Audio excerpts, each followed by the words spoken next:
بسم اللہ الرحمن الرحیم۔ ہر بیماری جسم سے نکل جاتی ہے۔ کسی بھی مریض کو قرآن کا یہ ایک لفظ سنا دیں، ہر انسان ایک بار ضرور سنے، خطرناک بیماریوں سے بچ جائے گا۔ محترم ناظرین، یہ وظیفہ کر لینے سے، یہ عمل کر لینے سے آپ کے جسم سے ہر بیماری نکل جائے گی۔ آپ کو خود یقین نہیں آئے گا کہ بیماری کہاں گئی۔ ہر بیماری کا علاج قرآن پاک کے اس ایک لفظ میں موجود ہے۔ ہمارا آج کا وظیفہ قرآن پاک کے ایک ایسے لفظ کا وظیفہ ہے جسے پڑھنے سے انسان خطرناک بیماریوں سے بچ جائے گا۔ محترم ناظرین، اکثر لوگ ایسے ہوتے ہیں کہ جن کو کوئی بیماری نہیں ہوتی، لیکن وہ اچانک سے مر جاتے ہیں، اور کچھ لوگ سالوں تک بیمار رہتے ہیں اور ان کو موت نہیں آتی۔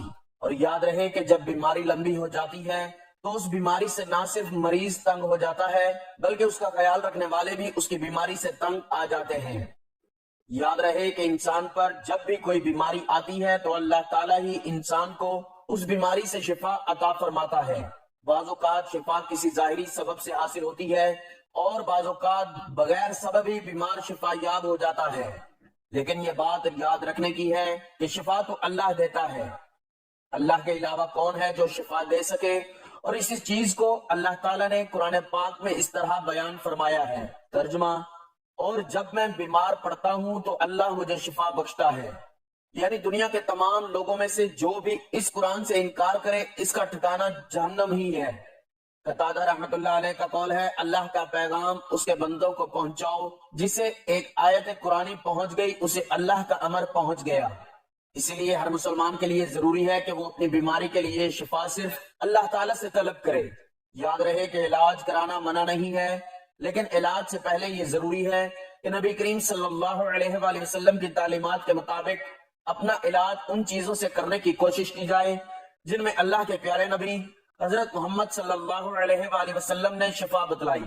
یاد رہے کہ قرآن پاک کو خود اللہ تعالیٰ نے مومنوں کے لیے شفا بتلایا ہے۔ یوں فرمایا کہ ہم نے اس قرآن کو مومنوں کے لیے شفا اور رحمت بنا کر اتارا ہے، لیکن افسوس کہ ہم لوگ قرآن پاک سے دور ہو چکے ہیں۔ آج کی ویڈیو میں آپ کو قرآن پاک ہی سے ایسا وظیفہ بتانے جا رہا ہوں کہ جس وظیفے کی بدولت آپ کے جسم کے اندر کوئی بیماری نہیں رہے گی، ہر طرح کی بیماری سے آپ کو نجات ملے گی۔ یہ عمل بہت ہی پیارا عمل ہے جو کہ قرآنی عمل ہے۔ اس عمل سے اپنی بیماریوں کا علاج بھی کریں اور اپنے مریضوں کا علاج بھی اس عمل سے کریں۔ یہ عمل قرآن پاک کے کس لفظ کا ہے، اس کو آپ نے کیسے کرنا ہے، ہم آپ کو بتائیں گے۔ بیماری کی صورت میں سب سے پہلا جو کام مسلمان کو کرنا چاہیے ہے وہ ہے رجوع الہی، یعنی جیسے ہی بیماری کا سامنا ہو تو 2 رکعت نماز صلاۃ الحاجات پڑھ کر اللہ تعالیٰ سے دعا مانگیں اور اپنے لیے شفا طلب کریں۔ انشاءاللہ اس عمل سے اللہ اپنے بندے کو شفا دے گا۔ اگر شفا نہیں ہوتی تو پھر صدقہ کریں، کیونکہ روایات سے یہ بات ثابت ہے کہ اللہ تعالیٰ صدقے سے پریشانیوں اور مصیبتوں کو دور فرماتا ہے۔ اور اس کے علاوہ احادیث میں اور بھی تعلیمات ملتی ہیں جو کہ بیماری کی شفا کے لیے بتلائے گئے ہیں۔ مثلا شہد کا استعمال کرنا، آب زمزم وغیرہ استعمال کرنا، علاج کے ساتھ ساتھ اپنے لیے اللہ تعالیٰ سے دعا کے ذریعے شفا طلب کرنی چاہیے۔ یاد رہے کہ وہ طاقت جو اللہ تعالیٰ نے قرآن پاک میں رکھی ہے اور آپ صلی اللہ علیہ وآلہ وسلم کی زبان مبارک سے نکلے ہوئے الفاظ میں رکھی ہے، وہ طاقت دنیا کی کسی چیز میں بھی نہیں ہو سکتی۔ محمد بن کعب رحمت اللہ علیہ فرماتے ہیں، جسے قرآن پہنچ گیا اس نے گویا خود رسول اللہ صلی اللہ علیہ وآلہ وسلم کو دیکھ لیا، بلکہ گویا آپ صلی اللہ علیہ وآلہ وسلم سے باتیں کر لی، اور اس پر اللہ تعالیٰ کے رسول صلی اللہ علیہ وآلہ وسلم نے اللہ کا دین پیش کر دیا۔ حضرت خالد بن ولید رضی اللہ تعالیٰ عنہ کا قصہ مشہور ہے کہ کفار نے ایسی زہر تیار کی کہ اگر زمین پر گرتی تو اسے بھی جلا دیتی تھی، اور کفار نے اس بات کا اعلان کیا کہ ہم نے اپنی تلوار پر یہ زہر لگایا ہوا ہے، جس کے بدن کے ساتھ یہ زہر لگے گا وہ زندہ نہیں بچ سکے گا۔ جب حضرت خالد بن ولید رضی اللہ تعالیٰ عنہ نے یہ بات سنی تو ان سے کہا، لاؤ وہ زہر کیسا ہے؟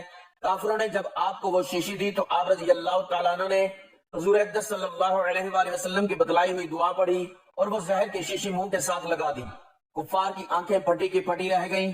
اسے بولتے ہیں یقین۔ اگر 1000 بار بھی قسم کھائی جائے تو بیجا نہ ہوگی۔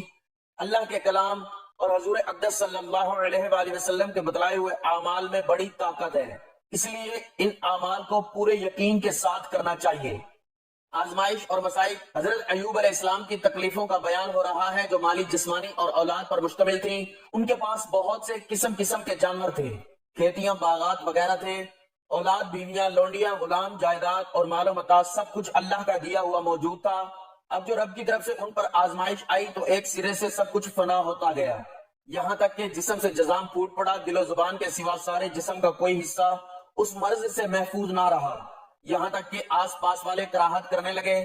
شہر کے ایک ویران کونے میں آپ علیہ السلام کو سکونت اختیار کرنی پڑی، سوائے آپ علیہ السلام کی ایک بیوی صاحبہ رضی اللہ تعالیٰ عنہ کے اور کوئی آپ علیہ السلام کے پاس نہ رہا۔ اس مصیبت کے وقت سب نے کنارہ کر لیا، یہی ایک تھی جو ان کی خدمت کرتی تھی، ساتھ ہی محنت مزدوری کر کے پیٹ پالنے کو بھی لایا کرتی تھی۔ نبی صلی اللہ علیہ وآلہ وسلم نے سچ فرمایا کہ سب سے زیادہ سخت امتحان نبیوں کا ہوتا ہے، پھر صالح لوگوں کا، پھر ان سے نیچے کے درجے والوں کا، پھر ان سے کم درجے والوں کا۔ اور روایت میں ہے کہ ہر شخص کا امتحان اس کے دین کے انداز سے ہوتا ہے، اگر وہ دین میں مضبوط ہے امتحان بھی سخت تر ہوتا ہے۔ ایوب علیہ السلام بڑے ہی صابر تھے، یہاں تک کہ صبر ایوب زبان ضد عام ہے۔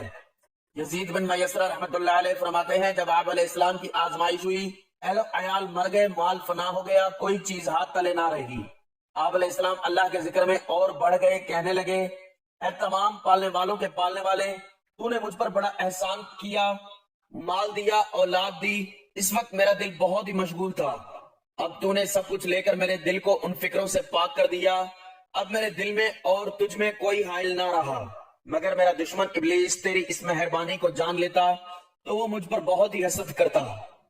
ابلیس لعین اس قول سے اور اس وقت کی اس حمد سے جل بھن کر رہ گیا۔ آپ علیہ السلام کی دعاؤں میں یہ بھی دعا تھی، اے اللہ تو نے جب مجھے تمنگر اور اولاد اور اہل و عیال والا بنا رکھا تھا تو خوب جانتا ہے کہ اس وقت میں نے نہ کبھی غرور و تکبر کیا، نہ کبھی کسی پر ظلم و ستم کیا۔ میرے پروردگار تجھ پر روشن ہے کہ میرا نرم و گرم بستر تیار ہوتا اور میں راتوں کو تیری عبادت میں گزارتا اور اپنے نفس کو اس طرح ڈانٹ دیتا کہ تو اس لیے پیدا نہیں کیا گیا، تیری رضامندی کی طلب میں اپنی راحت و آرام کو ترک کر دیا کرتا۔ حضرت احسن اور قتادہ رحمۃ اللہ علیہ فرماتے ہیں 7 سال اور کئی ماہ آپ علیہ السلام بیماری میں مبتلا رہے، بنو اسرائیل کے کوڑے پھینکنے کی جگہ آپ علیہ السلام کو ڈال رکھا تھا، بدن میں کیڑے پڑ گئے تھے، پھر اللہ نے آپ علیہ السلام پر رحم و کرم کیا، تمام بلاؤں سے نجات دی، اجر دیا اور تعریفیں کی۔ وہاب بن منبع رحمۃ اللہ علیہ کا بیان ہے کہ پورے 3 سال آپ علیہ السلام اس تکلیف میں رہے، سارا گوشت جھڑ گیا تھا، صرف ہڈیاں اور چمڑا رہ گیا۔ آپ علیہ السلام دکھ میں پڑے رہتے تھے، صرف ایک بیوی صاحبہ تھی جو آپ علیہ السلام کے پاس تھی، جب زیادہ زمانہ گزر گیا تو ایک روز عرض کرنے لگی کہ اے نبی علیہ السلام، آپ علیہ السلام اللہ سے دعا کیوں نہیں کرتے کہ وہ اس مصیبت کو ہم پر سے ٹال دے؟ آپ علیہ السلام فرمانے لگے سنو، 70 برس تک اللہ تعالیٰ نے مجھے صحت و عافیت میں رکھا، تو اگر 70 سال تک میں اس حالت میں رہوں اور صبر کروں تو یہ بھی بہت کم ہے۔ ایوب علیہ السلام صبر کا پہاڑ، ثابت قدمی کا نمونہ تھے۔ اللہ کے لکھے پر، اس کے امتحان پر انسان کو صبر و برداشت کرنی چاہیے، نہ جانے قدرت در پردہ اپنی کیا کیا حکمتیں دکھا رہی ہے۔ اب ہم چلتے ہیں اپنے عمل کی جانب جو کہ قرآنی عمل ہے اور ہر بیماری سے شفا کے لیے بہت ہی مجرب ہے۔ اس عمل کی برکت سے انشاءاللہ آپ کے جسم کی بیماری سے آپ کو نجات ملے گی اور ہر بیماری سے آپ کو شفا حاصل ہوگی۔ ڈاکٹروں کے پیچھے بھاگنے سے پہلے اس عمل پر یقین رکھنا ضروری ہے، انشاءاللہ آپ کو ڈاکٹروں کے پاس جانے کی ضرورت نہیں پڑے گی۔ اس لفظ میں قرآن پاک کی ایک آیت میں ایسی طاقت ہے کہ جس سے ہر بیماری اللہ کے حکم سے ختم ہو جائے گی۔ یہ آیت جس کا ہم آپ کے لیے عمل لے کر آئے ہیں، یہ آیت سورۃ انعام کی آیت نمبر 17 ہے۔ یہ سورت اول سے آخر تک ایک متعین نصب العین کی طرح بڑھ رہی ہے، یہ کہ اللہ تعالیٰ ہی خالق ہے، وہی مالک ہے، وہی قدرتوں والا ہے اور وہی بادشاہ اور قہار ہے، وہی پوشیدہ چیزوں اور غیب کا جاننے والا ہے۔ وہ جس طرح رات و دن کو گردش دے رہا ہے اسی طرح وہ دلوں اور دماغوں کا بھی پھیرنے والا ہے، اس لیے اس کو تمام لوگوں کی زندگیوں پر حاکم ہونا چاہیے۔ لوگوں کی زندگیوں میں امر و نہی کا اختیار صرف اسی کو ہونا چاہیے، کوئی حکم اور کوئی قانون اس کا حکم اور قانون کے سوا نہ ہوگا۔ حلال و حرام کے تعین کا اختیار بھی صرف اسی کو ہے، اس لیے کہ یہ تمام امور اللہ کی الوہیت کے عناصر ترکیبی ہیں، لہٰذا لوگوں کی زندگیوں میں ان کے بارے میں تصرف صرف اللہ کر سکتا ہے، اس کے سوا نہ کوئی خالق ہے، نہ کوئی رازق ہے، نہ زندہ کرنے والا ہے اور نہ مارنے والا ہے، نہ نفع دینے والا ہے اور نہ نقصان دینے والا ہے، نہ کوئی داتا ہے اور نہ کوئی مانع ہے، غرض نہ اللہ کے سوا کوئی بھی کسی کے لیے یا اپنے لیے نفع و نقصان دینے والا ہے، نہ دنیا میں اور نہ آخرت میں۔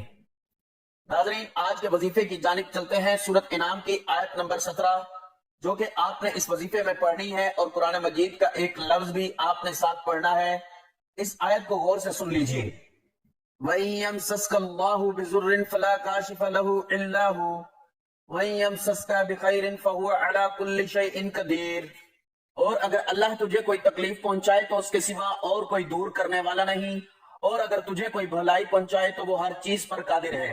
یعنی نفع و ضرر کا مالک، کائنات میں ہر طرح کا تصرف کرنے والا صرف اللہ ہے، اور اس کے حکم و قضا کو کوئی رد کرنے والا نہیں۔ ایک حدیث میں اس مضمون کو اس طرح بیان کیا گیا ہے: جس کو تو دے اس کو کوئی روکنے والا نہیں، اور جس سے تو روک لے اس کو کوئی دینے والا نہیں، اور کسی صاحب حیثیت کو اس کی حیثیت تیرے مقابلے میں نفع نہیں پہنچا سکتی۔ نبی صلی اللہ علیہ وآلہ وسلم ہر نماز کے بعد یہ دعا پڑھا کرتے تھے: وہ اپنے بندوں پر قاہر و غالب ہے، سب کی گردنیں اس کے سامنے پست ہیں، سب بڑے اس کے سامنے چھوٹے ہیں، ہر چیز اس کے قبضے اور قدرت میں ہے، تمام مخلوق اس کی تابعدار ہے، اس کے جلال، اس کی کبریائی، اس کی عظمت، اس کی بلندی، اس کی قدرت تمام چیزوں پر غالب ہے، ہر ایک کا مالک وہی ہے، حکم اسی کا چلتا ہے، حقیقی شہنشاہ اور کامل قدرت والا وہی ہے، اپنے تمام کاموں میں وہ باحکمت ہے، وہ ہر چھوٹی بڑی چھپی کھلی چیز سے باخبر ہے، وہ جسے جو دے وہ بھی حکمت ہے، اور جس سے جو روک لے وہ بھی حکمت ہے۔ اس آیت کا یہ عمل ایسا مجرب عمل ہے کہ جس سے آپ کی انشاءاللہ ہر بیماری دور ہو جائے گی۔ اس عمل کا طریقہ یہ ہے کہ آپ نے اس آیت کو صبح کے وقت 21 مرتبہ پڑھ کر مریض کے اوپر دم کر دینا ہے۔ اگر مریض خود پڑھ کر اپنے اوپر دم کرے تو زیادہ بہتر ہے، ورنہ کوئی بھی اس آیت کو پڑھ کر مریض کے اوپر دم کر سکتا ہے، اور اسی آیت کو آپ نے 21 مرتبہ شام کے وقت بھی پڑھنا ہے اور مریض پر دم کر دینا ہے۔ اس عمل کو شروع کرنے کے بعد آپ ملاحظہ کریں گے کہ مریض کی حالت بہتر ہونا شروع ہو جائے گی، اور انشاءاللہ آہستہ آہستہ آپ کے مریض کی بیماری ختم ہونے لگے گی۔ سب سے پہلے آپ نے حضور پاک صلی اللہ علیہ وآلہ وسلم کے ذات اقدس پر درود پاک کا نذرانہ پیش کرنا ہے۔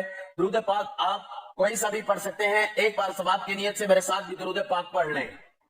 اللہم صلی علی محمد وعلی آل محمد کما صلیت علی ابراہیم وعلی آل ابراہیم انک حمید مجید۔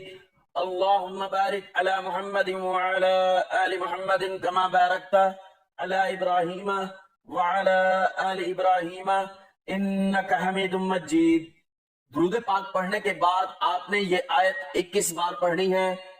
وَإِن يَمْسَسْكَ اللَّهُ بِضُرٍّ فَلَا كَاشِفَ لَهُ إِلَّا هُوَ وَإِن يَمْسَسْكَ بِخَيْرٍ فَهُوَ عَلَى كُلِّ شَيْءٍ قَدِيرٌ۔ 21 مرتبہ یہ آیت پڑھنے کے بعد آپ نے یہ الفاظ کی ایک تسبیح پڑھنی ہے: اللہ اکبر، یا اللہ، یا سلام۔ یہ ایک تسبیح پڑھنے کے بعد آپ نے آخر میں 7 مرتبہ سورۃ فاتحہ پڑھنی ہے۔ بسم اللہ الرحمن الرحیم، الحمدللہ رب العالمین، الرحمن الرحیم، مالک یوم الدین، ایاک نعبد و ایاک نستعین، اہدنا الصراط المستقیم، صراط الذین انعمت علیہم غیر المغضوب علیہم ولا الضالین، آمین۔